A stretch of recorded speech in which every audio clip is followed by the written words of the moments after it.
जय हिंद दोस्तों। तो कैसे हैं आप लोग। Welcome to our channel Ray of Knowledge. और इस चैनल में आपको हर तरह की ज्ञान मिल सकती है। आप यहाँ पे केमिस्ट्री भी सीख सकते हैं, फिजिक्स भी सीख सकते हैं, जनरल नॉलेज भी सीख सकते हैं, हिस्ट्री भी सीख सकते हैं और इकोनॉमिक्स भी और पॉलिटिकल साइंस भी। तो इस चैनल में जुड़े रहने के लिए प्लीज़ सब्सक्राइब करें और बेल आइकन को हिट करें। और ये वीडियो थोड़ा लंबा भी हो सकता है, सो डोंट वरी। आप यहाँ से जब जाइएगा तो ज़रूर कुछ सीख के ही जाइएगा at the end of the video. तो आज हम लोग बात करेंगे केमिस्ट्री और फिजिक्स दोनों से रिलेटेड एक एलिमेंट है जिसके बारे में, उसका नाम है यूरेनियम। वो एक रेडियो एक्टिव एलिमेंट है, ठीक है। तो उसके बारे में हम लोग डिटेल में पढ़ेंगे, ठीक है। यदि हम लोग का वीडियो आपको अच्छा लगता है तो देन प्लीज़ शेयर कीजिए और लाइक कीजिए। तो आगे बढ़ते हैं, ठीक है। तो यूरेनियम भी एक मेटल है जो हम लोग का अर्थ क्रस्ट में पाया जाता है, ओर के फॉर्म में पाया जाता है। उसको हम लोग एक्सट्रैक्ट करके यूरेनियम निकालते हैं, ठीक है।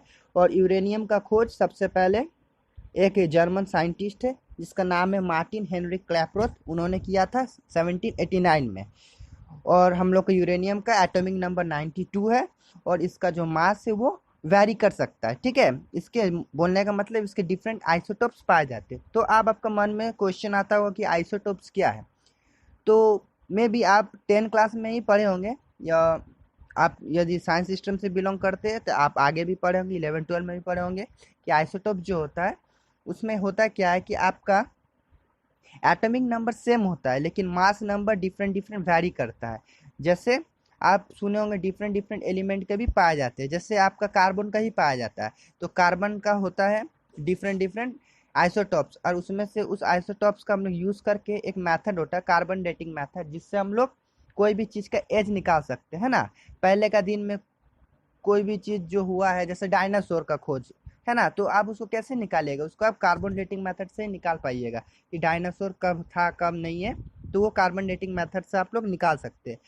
तो यूरेनियम जो है उसका 3 आइसोटोप जनरली नेचुरली पाए जाते हैं, जिसको पहला है क्या, यूरेनियम 238, 234 और 235, ठीक है।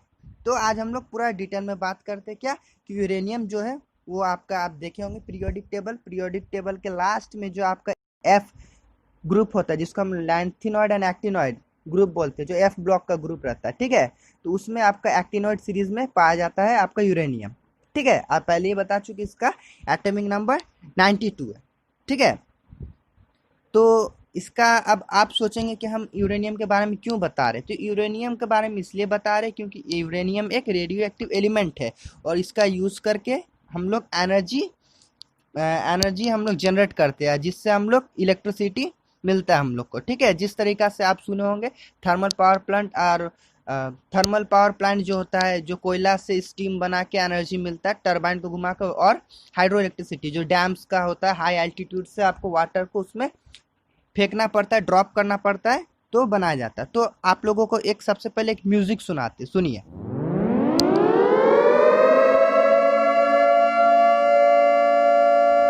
कुछ जाना पहचाना म्यूजिक था ये।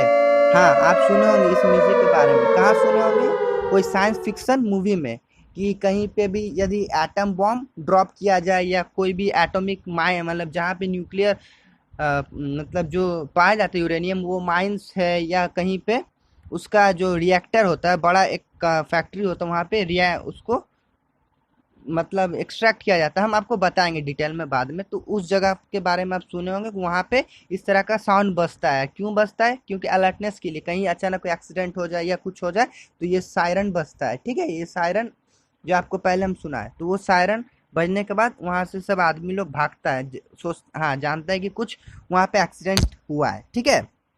और हम लोग बात कर रहे थे यूरेनियम 238 के बारे में। तो यूरेनियम जो 238 है उन हम लोग का अर्थ क्रस्ट में 99% पाया जाता है, और यूरेनियम 234 और 235 वो कम पाया जाता है एज कम्पेयर टू यूरेनियम 238, ठीक है। तो यूरेनियम 235 है, लेकिन और जो और एक चीज़ क्या कि आप सुनोगे कि एटम बॉम्ब भी बनता है, एटम बॉम्ब जो न्यूक्लियर वेपन्स बोलते हैं वो भी बनता है यूरेनियम से, और हम लोग इलेक्ट्रिसिटी भी जनरेट करते हैं। लेकिन मोर फिजिबल जो है, मतलब बहुत ज़्यादा अच्छा अमाउंट में हमको एनर्जी जो दे पाता है वो है यूरेनियम 235। लेकिन वो तो कम मिलता है हम लोग को, है ना। यूरेनियम 235 के बारे में सुने होंगे कि उसको हम लोग बॉम्बार्ड करा के हम लोग अलग अलग एलिमेंट में चेंज करते हैं और उससे हम लोग एनर्जी मिलता है हम लोग को। तो यूरेनियम 235 की बात कर रहे थे। अब यूरेनियम 238 सबसे ज़्यादा पाया जाता है, लेकिन उस वो जो है यूरेनियम 235 वो बेटर चेन रिएक्शन नहीं शो कर पाता है। चेन रिएक्शन क्या होता है? चेन रिएक्शन होता है कि जिसमें आपका जो न्यूट्रॉन रहता है, हम लोग का न्यूट्रॉन, आप सुनेंगे इलेक्ट्रॉन प्रोटॉन न्यूट्रॉन, जो न्यूट्रॉन पार्टिकल है आपका, उससे आपको न्यूक्लियस में, मतलब हेवी न्यूक्लियस में बॉम्बार्ड कराया जाता है और वो डिफरेंट डिफरेंट डॉटर न्यूक्लियर में स्प्लिट करता है। ठीक है, तो स्प्लिट करने के बाद वो आगे चेन रिएक्शन शो करता है। चेन रिएक्शन में क्या होता है कि आपका जो न्यूक्लियर टूटते जाता है, 1 से 2 होगा, 2 से 4 होगा, 4 से 8 होगा, 8 से 16 होगा, मतलब जरूरी नहीं है 2 का पावर में ही हो, और भी हो सकता है 1 से 3 भी बन सकता है। तो वो पूरा स्पीड में वो बनते जाता है, उसको हम लोग चेन रिएक्शन बोलते हैं। लेकिन यूरेनियम 238 जो है वो बेटर चेन रिएक्शन नहीं शो कर पाता है।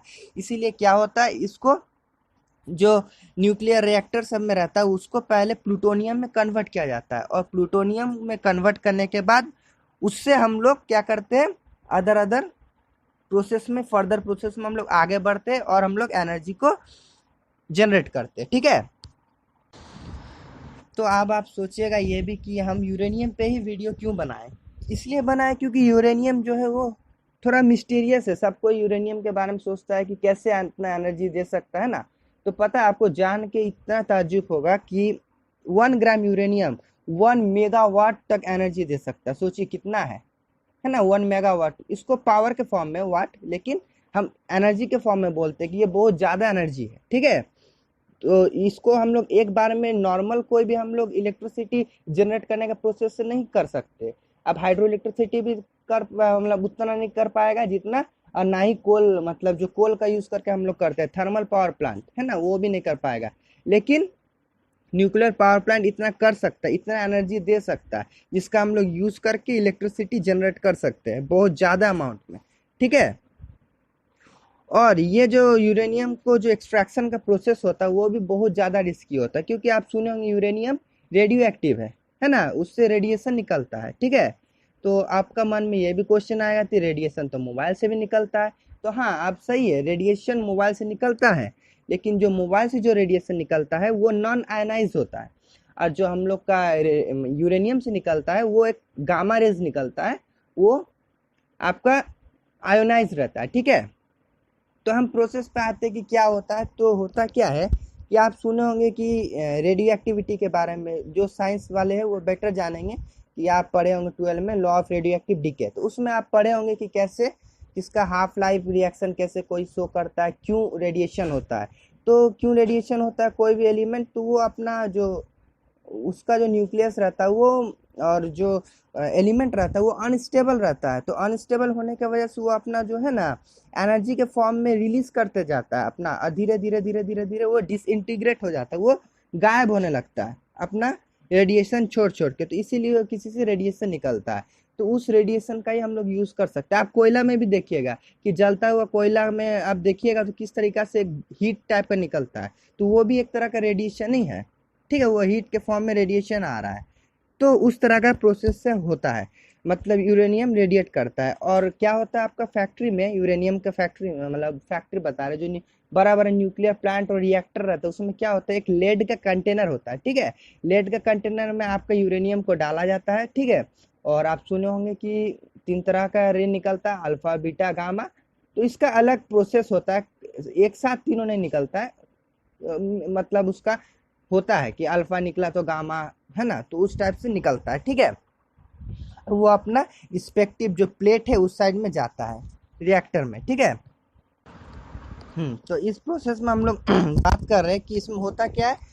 होता है कि आपका जो स्लो मूविंग जो न्यूट्रॉन रहता है उसमें आपका न्यूक्लियस में बॉम्बार्ड कराया जाता है, मतलब फिजन प्रोसेस सुने होंगे।